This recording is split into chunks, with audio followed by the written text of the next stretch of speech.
احنا قطعناها اهوت وعلمناها. تمام، هنحطها بقى كده. احنا بنصور لكم كأنكم معانا في الشغل اهو، يعني مفيش احسن من كده. امسك كده يا دوبك ديت، خد هناك سنة، خد هناك سنة.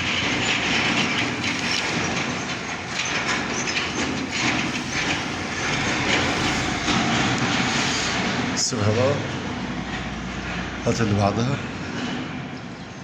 طبعا ده المنظر من فوق زي ما احنا شايفين اهوت، فيه شرشبة، والجبس استحالة ان هو يتظبط طول ما فيه شرشبة كده. تمام، لان ده ورق، فالزاوية هي اللي بتحميه. والمعلم ده بقى.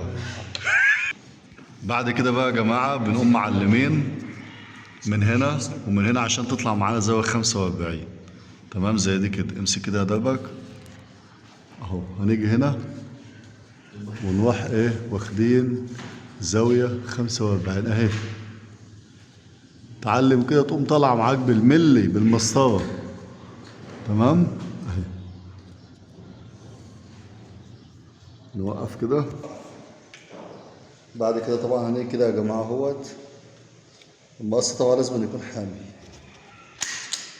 كده. بقت زاوية 45. وادي الناحية التانية.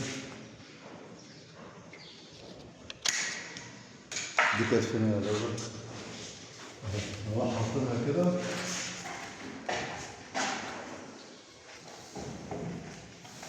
معايا أحمد؟ معاك اهو. وبعد كده هنروح بقى واخدين التانية. زوم عشان تقرب. ثانية، يلا اشتغل. هنروح بقى واخدين عليها ايه العلامة دي كده. يبقى هي كده تطلع ما فيهاش ولا غلطة. انا ورا شيء. حبيبي. اهي. اهم حاجة البركة يا جدعان. طيب أهم حاجة البركة. هقطعها بقى نشوف الفينش بتاعها والتجميعة بتاعتها يطلع شكلها ايه. كمل كده يا جماعة احنا بنجمع بقى اهوت. هتتجمع زاوية 45 زي كده. الفيديو ده انفراد، مش هتلاقي حد تاني عامل عليك كده. ماشي؟ وخلاص يا عم انت، هي شغلانة. مفيش أي حد أصلا بيقدر يركب الميتال ده لأن بيهربوا منه. حاجة من اتنين، يا إما مش هيعرف يجمعه، يا إما هيلاقي ياخد شغلانة فيكبر دماغه. فاحنا قطعنا لكم اهوت وورينا لكم تجميعة زاوية 45. هنكمل تاني، تابعوا معانا الفيديو ما تزهقش بقى. هنكمل ونشوف. لا أنا بقول للمشاهد مش ليك أنت. عادي يا وبعدين شيخ واحد. نشوف.